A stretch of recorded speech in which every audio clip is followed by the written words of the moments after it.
Hello everyone, welcome back to the channel. So in today's video, we are going to discuss very important topic from the engineering graphics, that is projection of solid. As we know, the exams will commence from 15th May. So every day is very important. So we'll utilize these days to prepare well for the upcoming examination. So as a part of that, we can start with the projection of solid. So this topic is very important if you want to score good marks in the engineering graphics subject. So two questions will be asked from this module. One question will be on two-stage problem and one question will be on three-stage problem. If you understand this topic very well, then we can attempt one more question of two-stage or three-stage. It is based on the section of solid.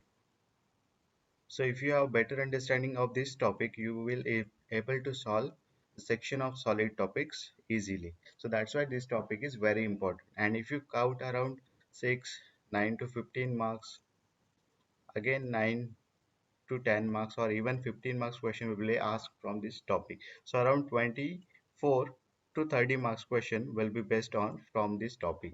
So this topic is again very important and it is very easy to draw the problem. So for that you should have this basic knowledge. This video will focus on the basics of projection of solid. So first we'll start with understanding what is solid.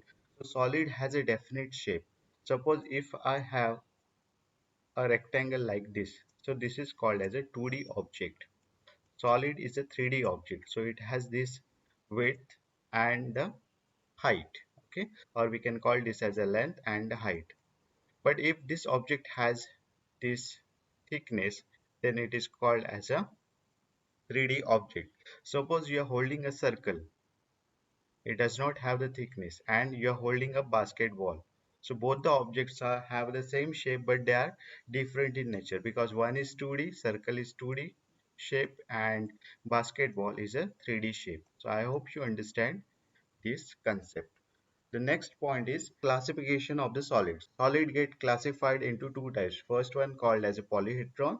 So we'll start with explaining what is polyhedron. So polyhedrons are a three-dimensional figure composed of flat surfaces called faces, which are bounded by straight line. These lines are called as edges, and the points where edges meets are called as a vertices. So simply polyhedron has the faces like the rectangular faces, triangular faces, and they are connected with the help of edges, and these are called as a vertices. A gift box examples of polyhedron. Now the polyhedrons are classified into different types, but for our syllabus point of view, two types are very important. So one is prism, second one is pyramid. Okay, remember only these two are covered in your syllabus, so focus on it. So what is prism? So there are different types of prism.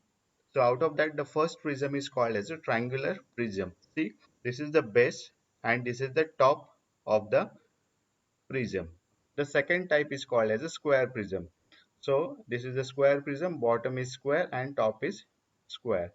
The next one is called as a pentagonal prism. Last one is called as a hexagonal prism. So first one is triangular, square, pentagonal and hexagonal. See, hexagon has a six sides, so it will have the six faces. Pentagon has a five sides, so it will have five faces. Square has a four sides, so it will have four faces. Similarly, triangle has three sides, so it will have three faces. Pyramid is different. It has a base of a triangle and it connects at a single point. But in case of a prism, both the ends will have the same shape, right? That is the basic difference between prism and pyramid. Pyramid will have the base of triangle and it has the apex point. So all the edges will connect it here, but whereas it has a top and bottom face of the same shape. The second shape is called as a square prism. Next one is called as a pentagonal prism, and last one is called as a hexagonal prism. So these are the names of the pyramid.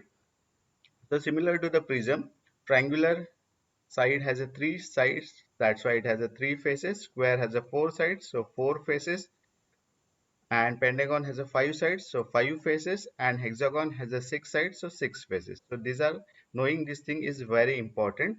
So first we have covered the polyhedron. So polyhedron consists of faces and edges, just like the gift box is an example of polyhedron, or the pyramid that we see in Egypt. So it has a different base shapes, but They connected at a single point. That's why it is called as pyramid. We'll go to the next point. Now we understand various parts of the prism. Now this is called as a top face. This is called as a face. Okay, this is the first face, second face. On that side we'll have the third face, and on this side we'll have the fourth face. So this is called as a face. This line, vertical line, is called as a edge, or it is called as a longer edge also. So this is called as edge. This is called as a corner point. These are the corners of the, so this is the first corner, second corner, third, fourth will be here, fifth, sixth, seventh, and eighth. Longer edges will be present on this side. This is a longer edge, longer edge, longer edge. On the back side also one longer edge will be present. Then this is called as a bottom. Okay, and this is called as the edge of the base. So this is the edge of the base, or shorter edges it may be called as a. Same way on the top side we'll have these shorter edges here. Okay, this is the base. Now for the square pyramid, the point where all the edges will meet is called as a apex point. So this is very important. This is called as a apex point. Then this is called as a longer edge or slant edge of the square pyramid. Then this is called as a base. Then this is called as the edge of the base. Okay, these are called as the edge of the base. So four base edges are there for the square pyramid, and slant edges will be four. One, two, 3, and 4 at the back side.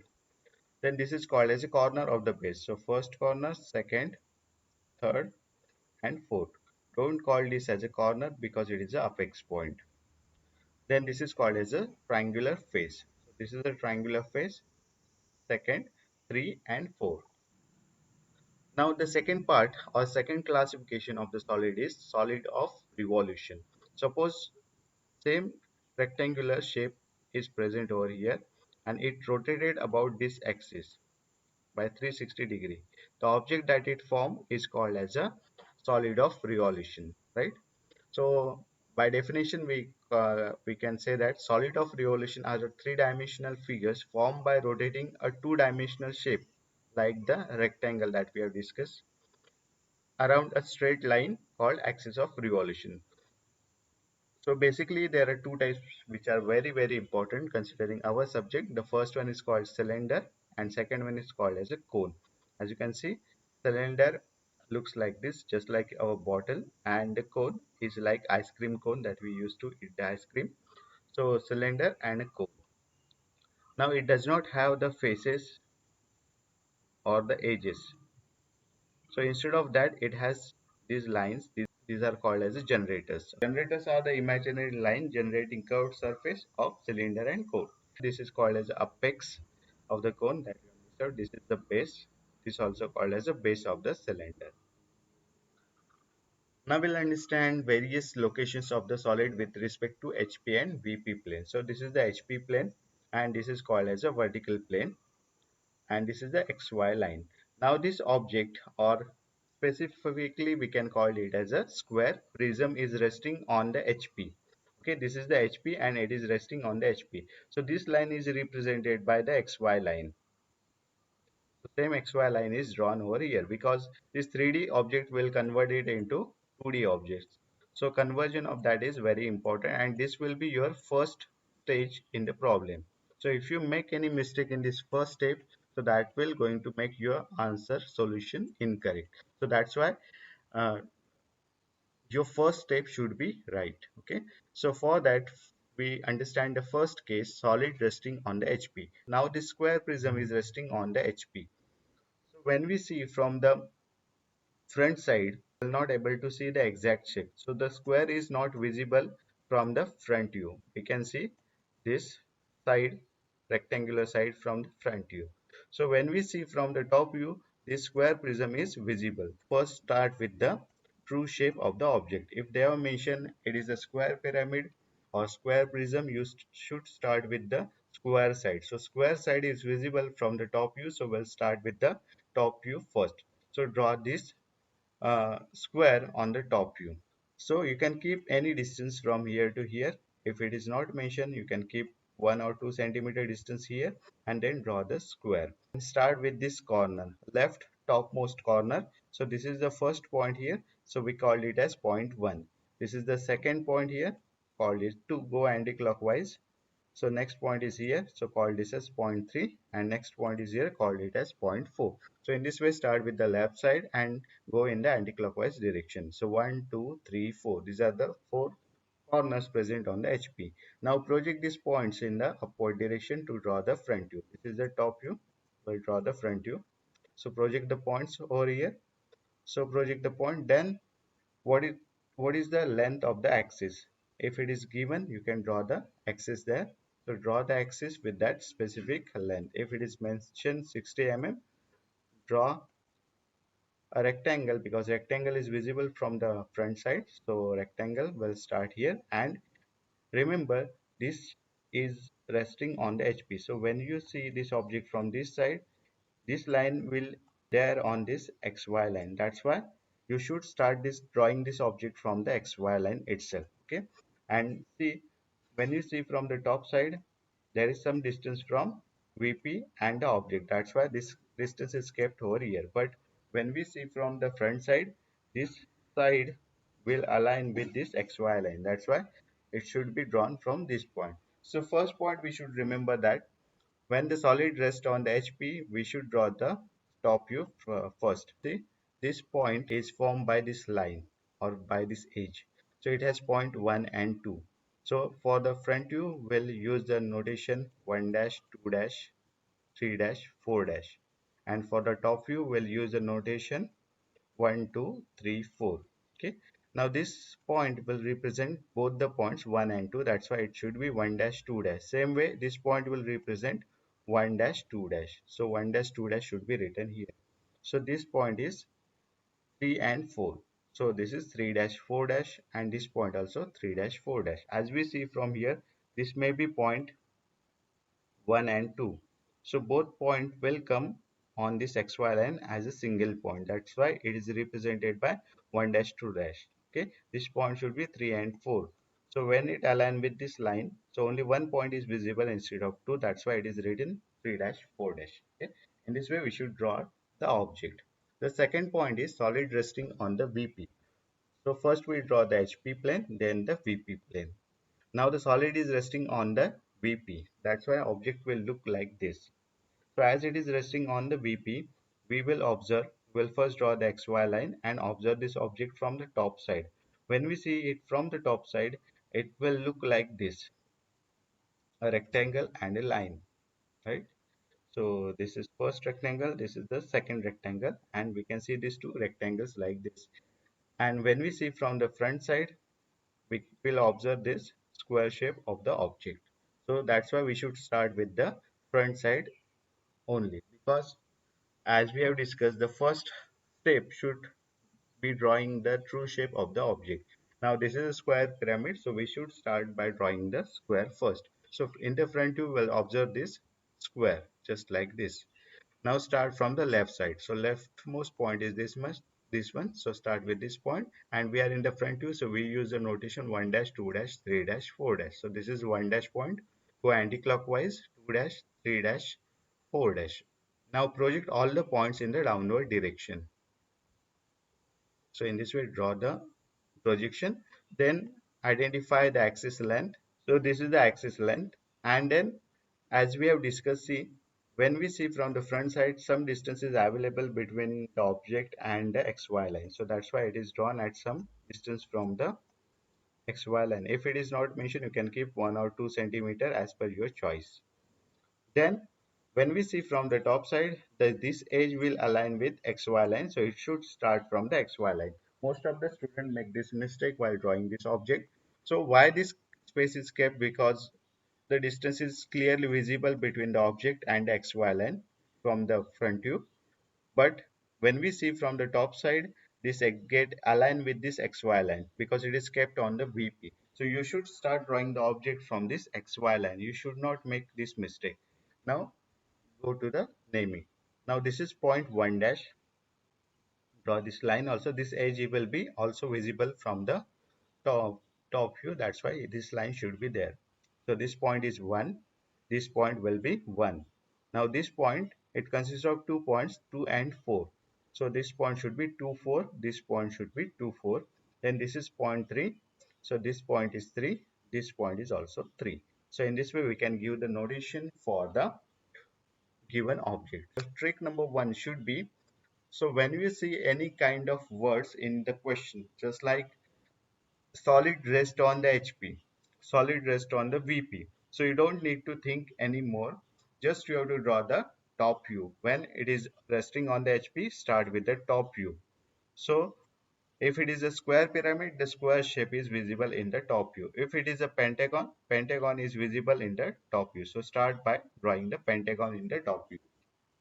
When the solid rests on the VP, and if it is a cylinder, then the front view will be in the circle, right? So when object rests in the VP, so start with by drawing the front view. If it is a cone, then circle is visible in the front view itself. So it is above the XY line, and this thing is below the XY line. This is only related to the first angle method only. The second trick is very important. So this is very important. As we have discussed in the first part itself, you have to solve two-stage problem and a three-stage problem. If you are not able to solve the complete problem, your first stage should be right always. So to get it right, these tricks are very important. So first trick we have discussed, HP means top view and VP means front view. So this is your trick first. And trick number 2 is to identify the orientation of the object. So for the square shape, the case one is that when one of the corner is in place, when we see this kind of wording or resting on one of its slant edge. So this kind of sentence, if they are present in your question, then you should start drawing the square in this way, right? So this is the XY line or any horizontal line. From that you should take an angle of 45 degree and draw the square. So if this length is 20 mm, use the compass to mark the 20 mm here on this 45-degree line, also on this side. So you'll get these two sides. So from this side again mark one arc here, from this point mark second arc. So we'll get this square in this case. The case number 2 is other than these two cases. So if anything is not mentioned from these two, just like base in the plane, resting on one of its base edge, resting on one of the side of the base, resting on one of its face. So you should draw the square like this. Two sides of the squares are perpendicular to the XY line. The second shape is pentagon. Most students confuse in the drawing the pentagon. Pentagon has this kind of shape, and case one is related to the corner. Okay, this corner is common in all the cases, and one of the slant edge is also common in this case. Okay, so in for that case we can start by drawing this vertical line and corner will present on the other side.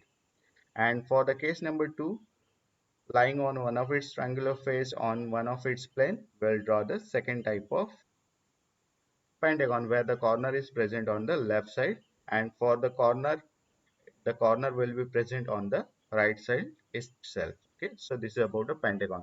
The last confusing shape is hexagon. So for the hexagon, this is not the shape of the hexagon, sorry for that. There are two cases. First, resting on the corner of the base, so we'll draw this kind of hexagon where the corner is present on the side of the hexagon. Next one is resting on one of its triangular face, one of its base edge, and triangular slant surface. So for these cases, we will draw this kind of hexagon where these sides are perpendicular to the XY line. So in this way, we can remember these three shapes, for because drawing the circle does not require to draw at any shape. You can draw it at any shape, will get the circle itself, so it is not an issue. But for square, pentagon and hexagon, understanding the rotation of that object is very important. So we can summarize all these tricks into single point. So resting on one of the corner of the base, this is the one concept, and resting on its slant edge, this is the second point. For these two cases, the square will be drawn like a diamond shape. For the pentagon, This corner will be present on the left side, and for the hexagon, the corners will be present on these two sides like this. So in this way, we can remember this point and draw the first stage correctly. Okay, other than this, nothing is required to draw the stage number one. Stage number one, you should get some mark to clear this subject. So this table you can memorize during the exam and you can draw the stage number two. So there are only two conditions. First condition is resting on one of its corner and slant edges. Okay, just remember these two words, corner and slant edges. And for all other condition, we have the second cases. The square, when it is resting on one of its corner, we can draw the square like this, diagonal shape. For the regular cases, we'll draw the regular square. For the pentagon, resting on the corner or slant edges, its corner will lie on the right side here. So this is the shape. And for all other cases, we will draw the corner here.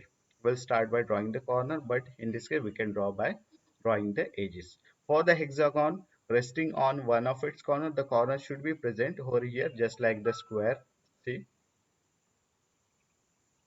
so see, the hexagon should be look like this. And for all other cases, the corner should be present on the top and the bottom side like this. So this is the shape of the hexagon. By remembering all these things, we can easily draw the stage number one. Okay, so we'll see one question. We have solved it already, but we'll read the question and understand the concept that we have learned just now. A square prism side of base 50 mm and axis length 60 mm is kept on the HP. HP means we should start by drawing the top view only.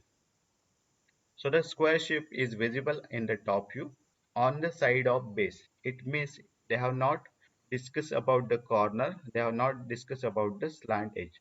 So it will not be a diamond shaped square. It will be a regular square.